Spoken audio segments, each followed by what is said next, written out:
बिस्मिल्लाहिर्रहमानिर्रहीम। अस्सलामुअलैकुम नाजरीन, आज मैं आपके लिए एक सच्ची और खौफनाक कहानी लेकर आई हूँ। लेकिन इससे पहले कि मैं कहानी शुरू करूँ, जो लोग हमारे चैनल पर नए हैं उनसे गुजारिश है कि वो हमारे चैनल कहानी महल को सब्सक्राइब कर लें, ताकि आपको हमारी इस तरह की दिलचस्प कहानियां बर वक्त मिलती रहें। मुझे बहुत अच्छे से याद है, बचपन में स्कूल जाते या वापस आते वक्त जब गाड़ी एक खास मकाम पर पहुंचती थी तो मैं बेकरारी से बाहर देखने लग जाता। ये बंगला मुझे बहुत पसंद था। इस बंगले में मालूम नहीं ऐसा क्या था, पर ये मुझे बहुत अट्रैक्ट करता था और मैं रोज स्कूल आते जाते इसको देखकर गुजरता था। कहते हैं ना, जिस चीज को हम मुसलसल देखते रहे उसके बारे में काफी कुछ समझ में आ जाता है।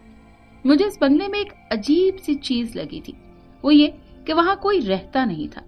अक्सर खाली ही देखने को मिलता था और तकरीबन हर 6 माह बाद ही इस पर फॉर सेल का फ्लैक्स लगा दिया जाता था। खैर, वक्त गुजरता रहा और मेरी स्कूल लाइफ खत्म हो गई। अभी मैट्रिक फ्रेश एग्जाम्स दिए थे मैंने कि एक जगह जॉब स्टार्ट कर दी। वहां किसी झगड़े के बाद मैंने वो जॉब छोड़ दी। उसी दिन मुझे किसी दोस्त ने कॉल सेंटर में बताया कि ये एक इंग्लैंड बेस्ड कॉल सेंटर था जहां मैंने इंटरव्यू दिया और अगले दिन से ज्वाइन भी कर लिया। अब ताज्जुब की बात ये थी कि ये वही बंगला था जिसे दूर से देख देख कर मैं बड़ा हुआ था। मेरी इस जॉब की एक्साइटमेंट की एक वजह यह भी थी कि जिस जगह को मैं इतना पसंद करता था अब वहीं जॉब करूंगा। ये शायद कोई कोइंसिडेंट था, पर जो भी था मेरे लिए तो किसी दुआ की कबूलियत जैसा ही था। मैं जब पहली बार उस बंगले में इंटरव्यू के लिए गया, मुझे तब से ही काफी कुछ बहुत अजीब महसूस होने लगा।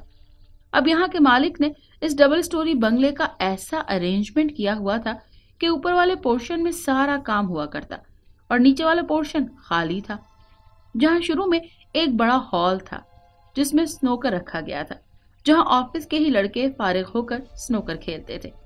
ये पोर्शन इस हॉल के अलावा 6 कमरों पर मुश्तमिल था। हर कमरे के साथ चेंज रूम और बाथरूम था। इसके अलावा एक बड़ा किचन और एक खूबसूरत लॉन भी था, पर यह पूरा पोर्शन सिवाय इस हॉल के मुकम्मल बंद रहता।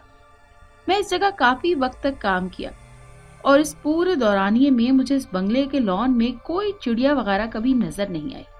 खैर, ये बंगला बाहर से जितना अट्रैक्टिव था, अंदर से इतना ही बेरौनक, खास करके वो नीचे वाला पोर्शन। वहां दिन के वक्त भी बाल बराबर रोशनी नहीं होती थी। अगर दिन में भी लाइट बंद हो तो अपना हाथ तक नजर नहीं आता था। एक और अजीब बात यह भी थी कि वहां हमेशा किसी चीज के जलने की स्मेल रहती थी, जो मेरे साथ के बाकी तमाम लड़के भी सूंघ सकते थे, पर किसी को इल्म नहीं था कि वो स्मेल थी और किस चीज की स्मेल थी। खैर, मैंने मैनेजर से रिक्वेस्ट की कि एक कमरा खुलवाए जहां मैं नमाज पढ़ता, और उस पूरे वक्त के दौरान मैं कुछ न कुछ महसूस करता रहता था। मुझे यहाँ ये बात भी समझ में नहीं आई थी कि वहां इस पोर्शन से बाइबल हमेशा गायब हो जाती थी। मैंने एक कुरान भी रखा जो मैं नमाज के बाद थोड़ा बहुत पढ़ता था, पर वो रखूं कहीं और मिलता कहीं और से था, जबकि इस कमरे में मेरे अलावा और कोई नहीं जाता था। इस पूरे कॉल सेंटर में एक मैं ही मुसलमान था। इस कॉल सेंटर का मालिक मसीही था और बाकी सब वर्कर्स भी। सब बहुत ही अच्छे थे, मेरा बहुत ख्याल रखते थे। कभी किसी चीज पर उन्होंने तनकीद नहीं की थी। ये मेरे जहन में एक सवाल पैदा हो रहा था, और वो ये कि हर 3 दिन के बाद वहां एक चर्च का पादरी क्यों आता था जो वहां कुछ पढ़ते हुए पानी छिड़कता था।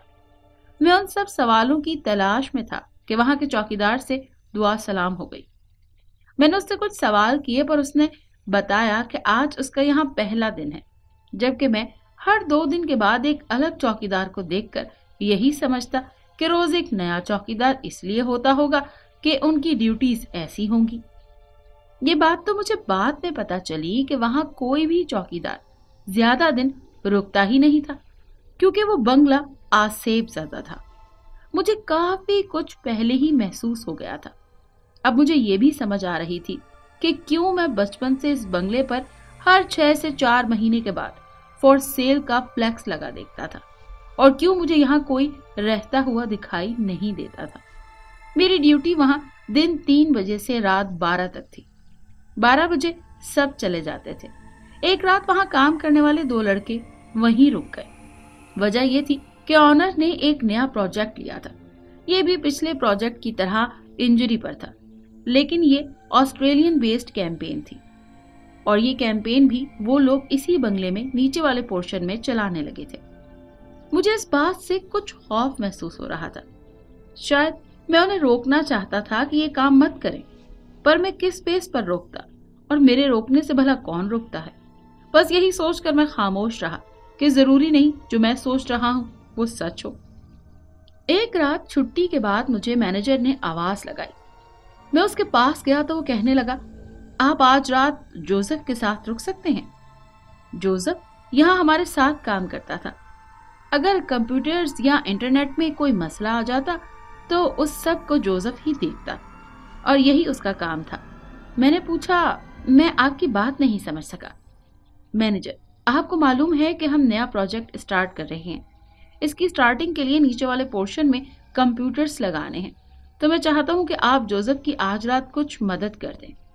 मैंने एक्सक्यूज कर लिया। उसने फिर से छुट्टी की लालच देते हुए कहा कि अगर आप रुक जाओ तो कल के बजाय परसों आ जाते, पर मैंने जवाब में बस इतना ही कहा, काश मैं रुक सकता। इतने में एक लड़का सामने आया और बोला, सर मैं रुक जाता हूं अगर आपको एतराज ना हो तो। उसे क्या एतराज होता। उसने दूसरी बात ही नहीं की और उस लड़के को बोला कि आप अपने घर कॉल करके बता दो कि सुबह आओगे। मुझे मालूम नहीं क्यों उस लड़के ने रुकने का बोला। शायद उसकी और जोसेफ की अच्छी अंडरस्टैंडिंग थी। खैर, मैं उसे बेस्ट ऑफ लक बोलकर घर आ गया। कुछ देर उन लड़कों के बारे में सोचता रहा और फिर नींद की वादियों में गुम हो गया। अगले दिन जब मैं वहां पहुंचा तो एक नया हंगामा बरपा था। मैनेजर ने पूरा बंगला सर पर उठा रखा था, क्योंकि नीचे वाले पोर्शन का काम अभी भी पेंडिंग था। सब यही बातें कर रहे थे कि उन दोनों ने कैसे इतनी केयरलेसनेस दिखाई। कुछ ही देर में पादरी साहब आए, हम सब से मिले, फिर पूरे बंगले में पानी वगैरह छिड़का और नए प्रोजेक्ट के लिए दुआ भी की। थोड़ी देर में वो चले गए और हम सब अपने अपने कामों में लग गए। खैर, मुख्तसरन ये कि वो दोनों लड़के पूरा हफ्ता नहीं आए, जिसकी वजह से दोनों को निकाल दिया गया। और ताज्जुब की बात ये थी कि वो उस रात के बाद वापस आए ही नहीं। खैर, बाद में एक रोज मेरी जोसेफ से मुलाकात हुई। मैंने उससे पूरी राम कहानी सुनाने को बोला, पर उसने ये बोलकर मेरी बात टाल दी कि भाई आपने कौन सा यकीन कर लेना है। पर मैंने जोर दिया तो उसने राम कहानी शुरू कर दी, जिसको सुनकर मैं कुछ देर खामोशी के सुनसान सहराओं में भटकता मुसाफिर बन गया। उसने बताया कि भाई उस रात हम दोनों ही थे इस बंगले में और कोई भी नहीं था। हम अपने काम में लगे थे कि रात के 2:30 बजे हमें सिसकियों की हल्की हल्की आवाजें आने लगी, जिसे हम इग्नोर करने लगे कि शायद बाहर किसी कुत्ते वगैरह की आवाज होगी। उसने बताया कि फिर एकदम से किसी औरत के रोने की आवाज आने लगी, जैसे कोई औरत लॉन में रो रही है। अब साथ साथ बच्चों के रोने की आवाजें भी सर उठाने लगी, जिनको सुनकर हम दोनों हैरान और परेशान एक दूसरे के साथ खड़े हुए। कहता है कि अब वो रोने की आवाजें हमारे नजदीक आती जा रही थी। जिस कमरे में हम दोनों थे ये उस पोर्शन का आखिरी कमरा था, जिसका एक ही दरवाजा था। उसने बताया कि अब बाहर के बाकी कमरों पर दस्तक की आवाज हम सुन सकते थे। ऐसा साफ सुनाई दे रहा था जैसे कोई औरत और उसके बच्चे रोते हुए बाहर के दरवाजे बजा रहे हैं। उसने बताया कि हम दोनों एसी में खड़े थे, फिर भी पसीने में भीग चुके थे। अब रोनी ने डरकर एकदम चीखना शुरू कर दिया कि कौन है, कौन है। एकदम हमारा दरवाजा खुला और वो रोने की आवाजें हमारे कमरे तक पहुंच गई। जोसेफ ने मुझे बताया कि तलहा भाई, अब मैंने ऊंचा ऊंचा ज़ुबूर का विर्द शुरू कर दिया। कहता है वो आवाजें हमारे सामने थी, पर हमें ना तो वो औरत नजर आ रही थी और ना ही उसके बच्चे। बस दिल दहला देने वाली औरत और बच्चों की आवाजें हम सुन सकते थे। उसने बताया कि अब हमने बाहर की तरफ भागना शुरू कर दिया। जब लॉन में पहुंचे तो वहां कोने पर वो औरत और उसके 4 बच्चे हमें नजर आए जो रो रहे थे।